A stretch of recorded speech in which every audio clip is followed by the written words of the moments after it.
बिस्मिल्लाहिर्रहमानिर्रहीम और अस्सलाम वालेकुम। मैं हूं वजाहत सईद खान। पाकिस्तान के खिलाफ बहुत सारे महाज खोले, कुछ हमने खुद खोले और काफी सारे हमारे खिलाफ खोले गए। आज का महाज डिबेट के नाम। अमेरिका में, पाकिस्तान में डिबेट अभी भी चल रही है कि जो कल हेयरिंग हुई है डोनाल्ड लू की कांग्रेस में, अमेरिकी कांग्रेस में, उससे क्या फायदा हुआ है और क्या नुकसान हुआ है। Who has gained and who has lost। अगर आप पीटीआई से बात करें, और हमने की पीटीआई के सीनियर लीडर आतिफ खान से, जो चीफ ऑर्गेनाइजर थे, कल ही जैसे ही वो वाशिंगटन से वापस टेक्सास गए, हमने उनका इंटरव्यू लिया, तो वो इफेक्टिवली विक्ट्री डिक्लेयर कर रहे थे। मैंने जब पूछा कि पीटीआई ने क्या पट लिया है, उन्होंने लुबे लुबाब में कहा कि और हेयरिंग्स होंगी, सेनेट फॉरेन रिलेशंस कमेटी की फुल हेयरिंग होगी, एक फैक्ट फाइंडिंग मिशन होगी। इसके अलावा क्लेम करती है पीटीआई कि इरेगुलरिटीज और री इलेक्शन अब कांग्रेशनल रिकॉर्ड का हिस्सा बन चुके हैं। इसके अलावा पीटीआई ये भी क्लेम करती है कि डोनाल्ड लू के मुंह से कुछ इंटरेस्टिंग एतराफ निकले, जैसे उन्होंने कहा कि we never mention that the election was free and fair. हमने इस इलेक्शन को कभी फ्री एंड फेयर नहीं कहा। और ये भी डोनाल्ड के मुंह से निकला कि पाकिस्तान के साथ जो रिलेशनशिप है वो रिटार्ड हो जाएगी, मतलब खराब हो जाएगी, अगर डेमोक्रेसी, जमहूरियत जो है वो फुल फ्लो में नहीं चलती। इसके अलावा इमरान खान का नाम दीगर बार लिया गया कांग्रेस के फ्लोर पे, और ऑफ कोर्स डोनाल्ड लू की क्लास ली गई। ये पीटीआई के अलग लोगों से, पीटीआई सोशल मीडिया से, पीटीआई सीनियर लीडरशिप से अगर आप बात करें तो ये पीटीआई क्लेम करती है। मगर कम से कम मेरे लिए जो सबसे बड़ी गेन है वो ये है कि this was a victory for the Pakistani diaspora. ये तो गेन्स आप कह सकते हैं, क्योंकि पाकिस्तानी डायस्पोरा का गेन मेरे लिए सबसे इंपॉर्टेंट है, क्योंकि this issue will go beyond the PTI. ये सिर्फ इमरान खान या पीटीआई के बारे में नहीं है, ओवरऑल पाकिस्तानी डेमोक्रेसी और पाकिस्तानी जमहूरियत के बारे में है। कॉन्स मतलब कि दूसरी साइड क्या कहती है।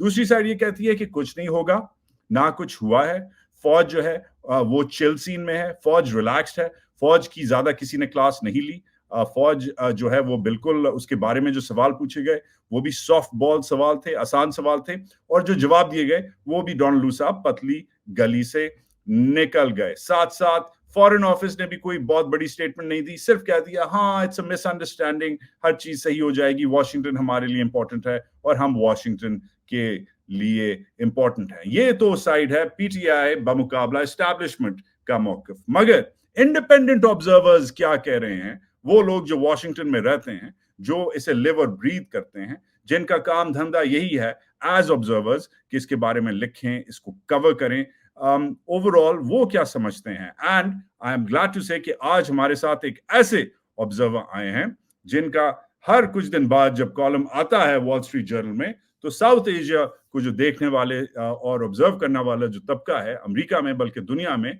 उसके कान खड़े हो जाते हैं। Sadanand Dhume, welcome back to Mahaz. You, sir, are of course one of my favorite columnists in the business at the Wall Street Journal. You are also a senior fellow at the American Enterprise Institute. अब सदानंद और मैं, हमारी जो दोस्ती है वो अजीब सी दोस्ती है। हम जब गप लगाते हैं तो हम उर्दू हिंदी में गप लगाते हैं, मगर हम जब धंधे की बात करते हैं जैसे हम आज करेंगे तो हम अंग्रेजी में करते हैं, because that's how he prefers things. I appreciate that. मगर होगा ये सदानंद कि मैं आपसे सवाल जो है वो अंग्रेजी में करूंगा, आप जवाब भी अंग्रेजी में देंगे, but then I am going to paraphrase it in Urdu with your permission.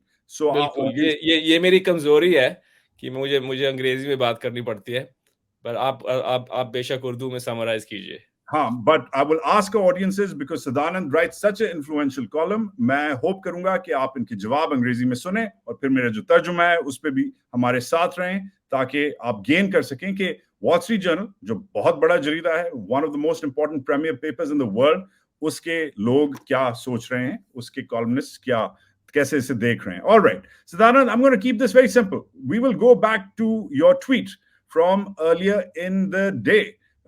You have said, sir. So let me get this straight.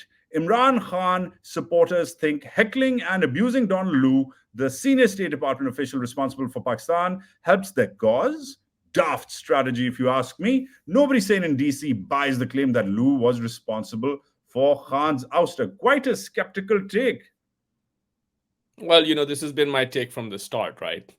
I have pointed out that I think the way the cipher obviously existed, but the way its significance was spun and exaggerated, downplayed the core issue, which I think was very clear from the start, which was a falling out between General Bajwa and Imran Khan.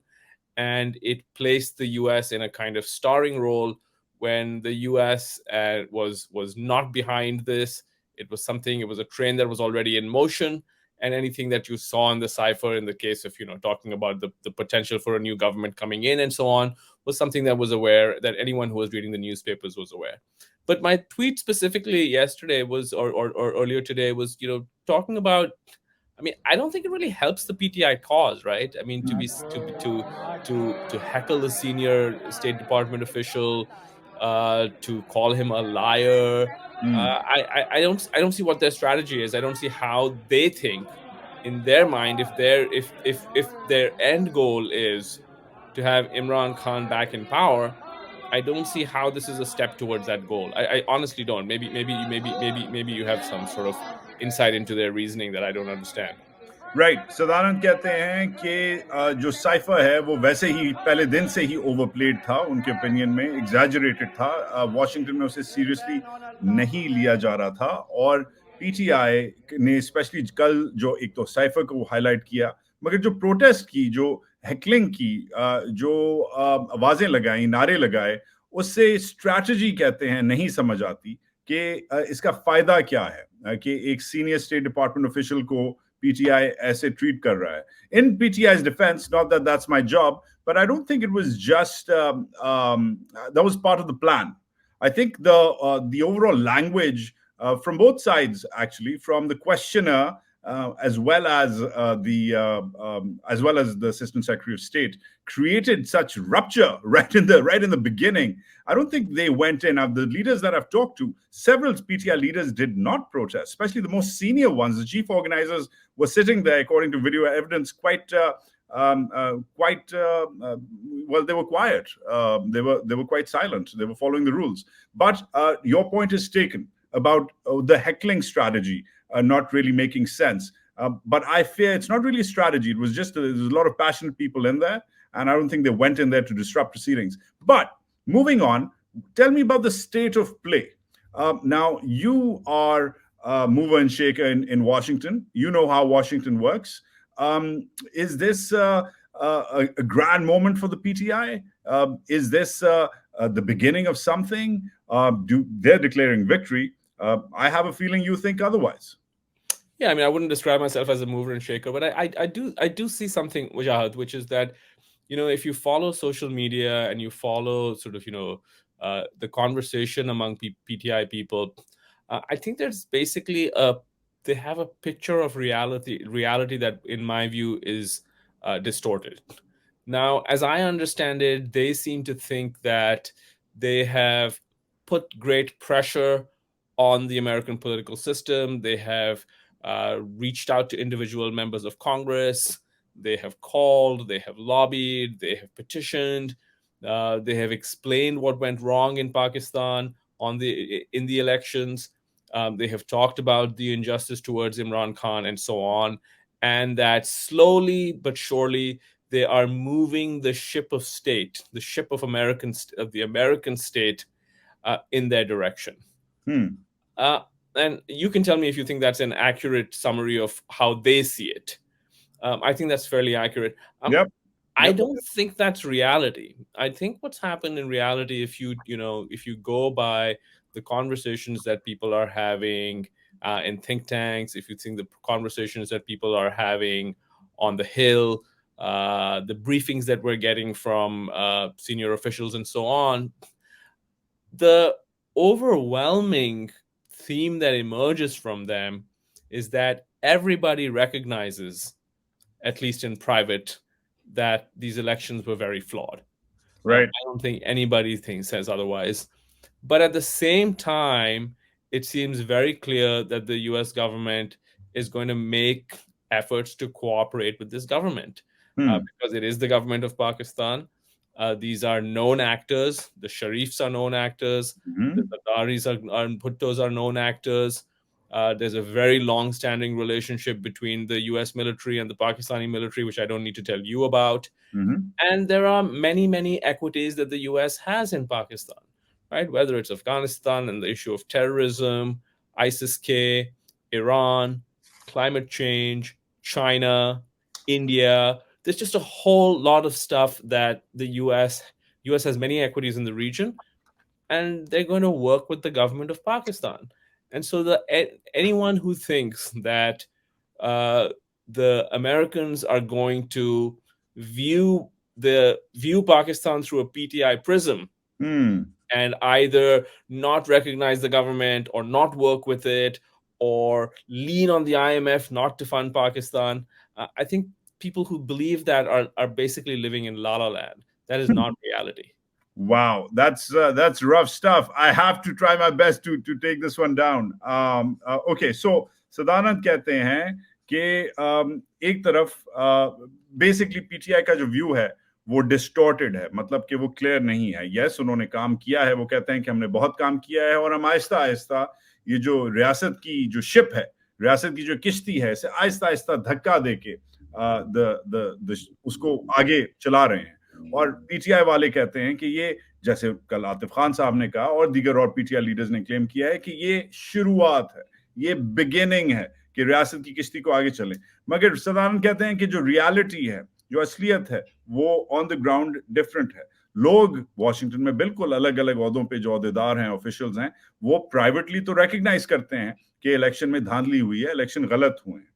मगर ये जो रियासत है, इधर की जो रियासत है, वो उधर की रियासत से पहले काम करेगी. उधर की फौज के साथ इंपॉर्टेंट ताल्लुकात हैं. जरदारीज और भुट्टोज जो हैं, उनकी स्पेशली 20, 30, 40 साल पुराने उनके इधर कनेक्शंस हैं ऑफ कोर्स. और जो शरीफ खानदान है वो एक नोन क्वांटिटी है. जो इधर की रियासत है वो शायद ज्यादा इन लोगों से कंफर्टेबल हैं क्योंकि इनके साथ इनका उठना बैठना, इनकी डील्स वो ज्यादा लंबी रही हैं. इंडिया की, ईरान की, चाइना की भी अगर आप कह सकते हैं, जो उन्होंने लफ्ज इस्तेमाल किया इक्विटी डालें, मतलब उनके भी स्टेक्स हैं अमेरिका के. अमेरिका और बहुत बड़ी चीजें हमारे खित्ते में कर रहा है, तो वो ज्यादा बड़े इश्यूज हैं. पीटीआई और पाकिस्तानी जमहूरियत शायद इतना बड़ा इशू अमेरिकी रियासत के लिए नहीं है. Correct me if I'm wrong. I think that's effectively what you said. But there's a lot of people on the ground here who will still say that this was overall for the diaspora a victory of sorts, right? Especially considering people are saying that there was a respondent on my show yesterday. He said, Wajahat, you've heard of the Israeli lobby, you've heard of the Indian lobby.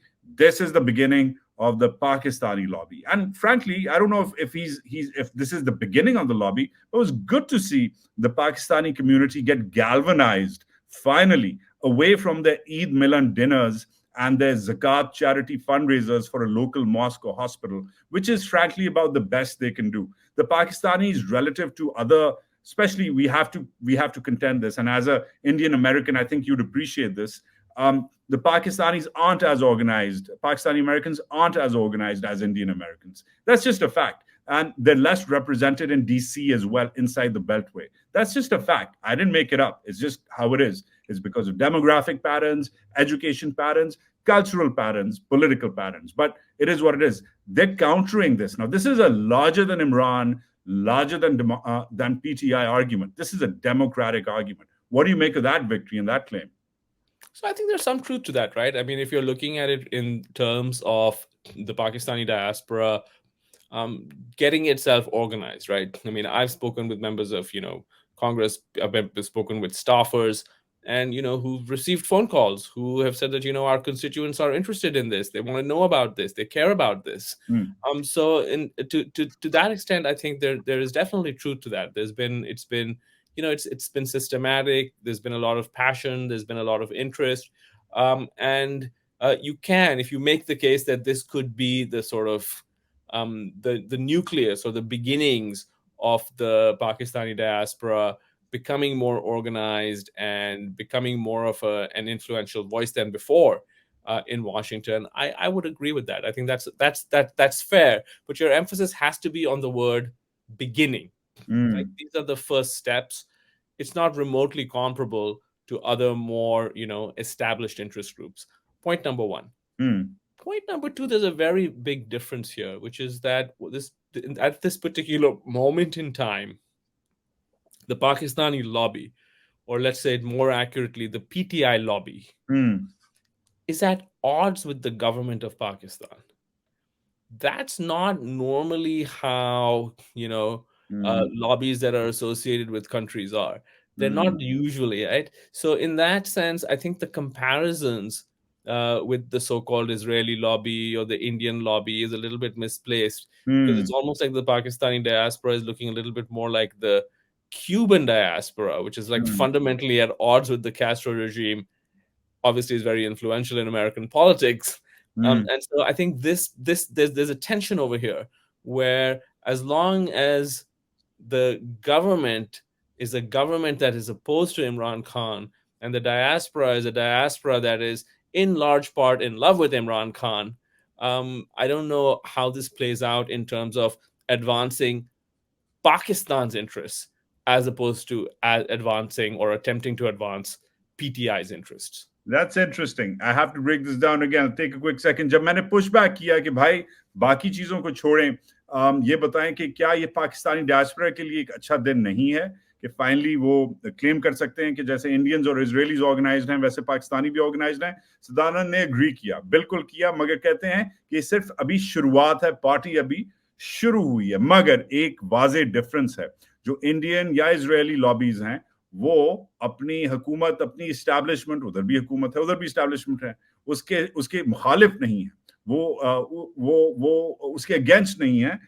In fact वो उसके लिए उसके साथ hand and glove काम करते हैं. इसलिए ये अजीब सी सिचुएशन है कि इधर का जो डायस्पोरा है वो होगा इमरान खान, स्पेशली जो पीटीआई की लॉबी है, मगर वो बिकॉज पाकिस्तान की हुकूमत के खिलाफ आप कह सकते हैं या उसकी मुखालफत कर रही है, इधर उसको क्रिटिसाइज कर रही है. ये अजीब सा डायनामिक क्रिएट होता है. इसलिए वो प्रो पाकिस्तान लॉबी नहीं है, वो प्रो इमरान या प्रो पीटीआई लॉबी है. इसमें फर्क है. और उन्होंने एग्जांपल दिया, जो कंपैरिजन होता है वो क्यूबन लॉबी से होता है. क्यूबा की भी जो क्यूबन्स इधर हैं, अमेरिकन क्यूबन्स, वो भी वैसे ही हैं, क्योंकि क्यूबा की हुकूमत जो है वो उनके साथ जाती करती है, वो इधर आते हैं और इधर लॉबी करते हैं.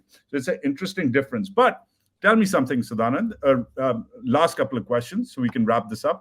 It's late out there and over here as well. Will Imran, how do you see, will Imran or his people on the ground, we can't say much about Imran, he's in jail, but will his people be able to actually get some political gains, some hardcore political gains out of this, especially considering the way Congress works?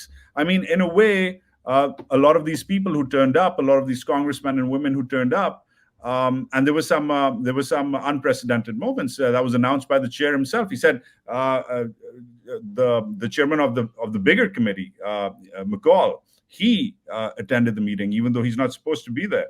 Other congressmen from both sides of the aisle were also in attendance, especially from states where there's heavy Pakistani presence. So you're seeing these people turn up, but frankly, are they just here to basically say thanks for your contributions? We asked your questions and move on. Are they going to push the envelope, move the needle, so to say, on, for example, the primary demand of these people, which is to release Imran Khan and have a recount of the votes? So my reading is that I don't think they have the heft to move the needle in a significant way. I just don't see that, right? Not at this point. The primary actor, first of all, there are two elements to that, right? The first element is that to what degree can pressure be brought to bear on Asim Munir and the people who call the shots in Pakistan to release Imran Khan, right?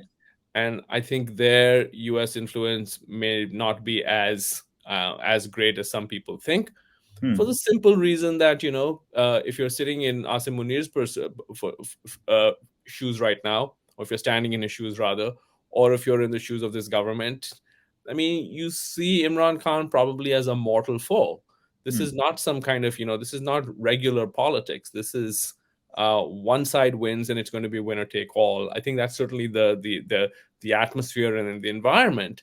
So because the stakes are so high and the stakes involve the survival of the people who are in power now, I'm not sure if it's going to be as easy to pressure them or to arm twist them. Number one.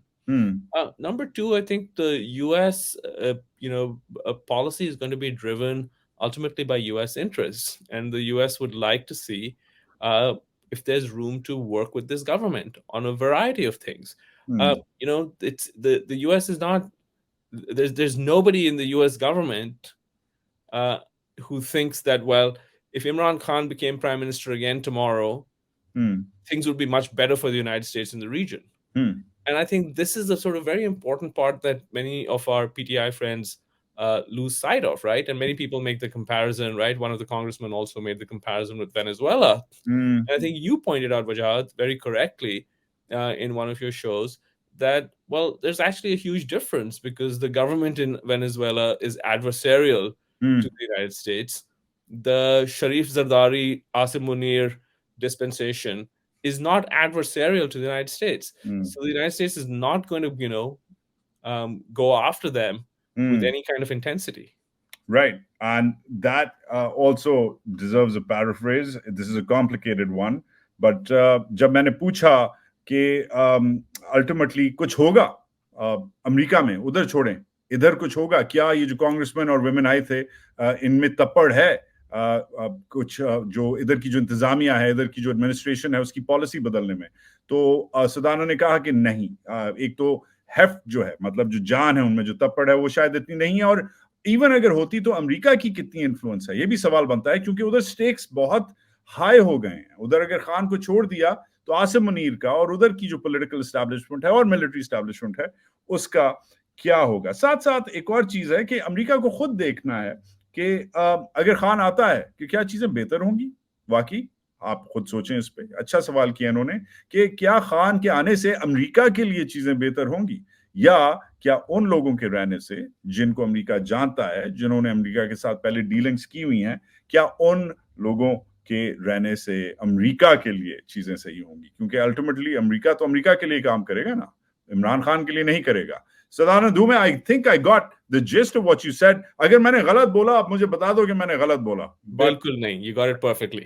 अच्छा, if you were a betting man, last question, अगर आप शर्त लगाते हो, और ये वाला तो आप उर्दू हिंदी में दे दो ना जवाब, अगर आप शर्त लगाते हो तो what do you think is going to happen?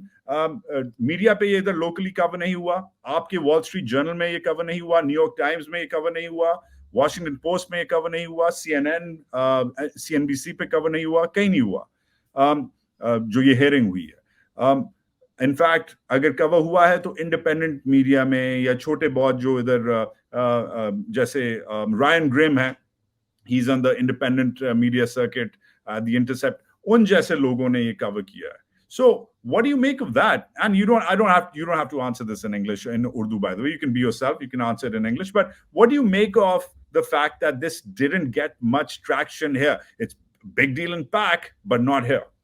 Yeah, I mean, I think what's happening is that, and we've talked about this before, I think what's happening is that Pakistan is unfortunately, becoming a bit of a niche issue, a fringe issue, right? And there are people who are following it because they're deeply interested in it.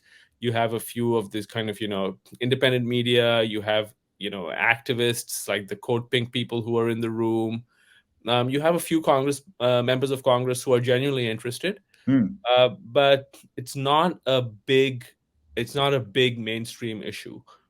So that's one element of it. And I think the second element of it is that, and your viewers may not like to hear me say this, but I would say that Imran Khan's hand is much weaker today than it was on February 8th. Because it was at that moment when it was very clear that the election had been stolen.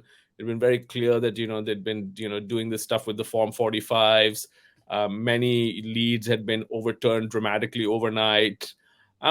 If something was to happen, either domestically or internationally, I think basically it would have been within those 48 hours, right? That between like February 8th and February 10th was when everything was just filled with possibility. Things could have turned any. After that, I think every day that passes, every week that passes, the powers that be settle in. Now, I'm not saying that I'm not making a prediction. I mean, anything could change in a year or 2 years or in 3 years. We can't foresee the future. But I do think now, today, compared to, say, on February 8th, I think Imran Khan's hand is much weaker, because you have to look at what the other side has to bring to the table, right? They have the power of the state. They have the military. They are able to walk into a room and say, well, what do you want to talk about? We're the people who can actually deliver some of the things that you need. And what he has is his popularity, obviously, his vast support among the diaspora, the very passionate support, a sense that his supporters feel that he was, a great injustice was done. And I'm not belittling those things, but I'm just saying that, if this was coming back to an analogy I've used before on your show, if this was a Game of Thrones show again, the king of the north has been outmaneuvered. Wow, I can't even dare to paraphrase that, but लुबे लुबाब Sadanand कहते हैं कि इमरान आज ज्यादा week हैं compare to जब फरवरी 8-9 का election हुआ था. उन दिनों में एक आप कह सकते हैं बैन अल-अक़वामी इंटरेस्ट भी था, एक मोमेंटम स्पीड पकड़ी हुई थी. अब क्योंकि महीने से ज्यादा हो गया है और रियासत के जो ठेकेदार हैं जिन्होंने रियासत को क्लिंच किया हुआ है, उनके पास रियासत है, उनके पास फौज है, उनके पास ताकत है. और निगोशिएट इमरान किस चीज से करेगा? अपनी पॉपुलैरिटी से.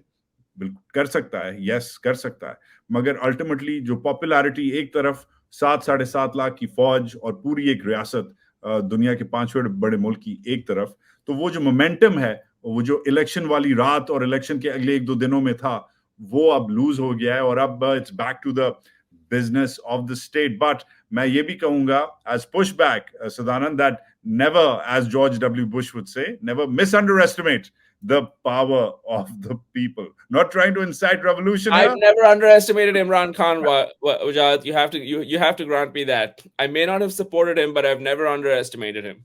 That I'll give you. You have covered him perhaps more than most here in these great United States. Sadanand Dhume of the Wall Street Journal and the American Enterprise Institute. Thanks for coming on the show, man. Good to see you. Thanks for having me.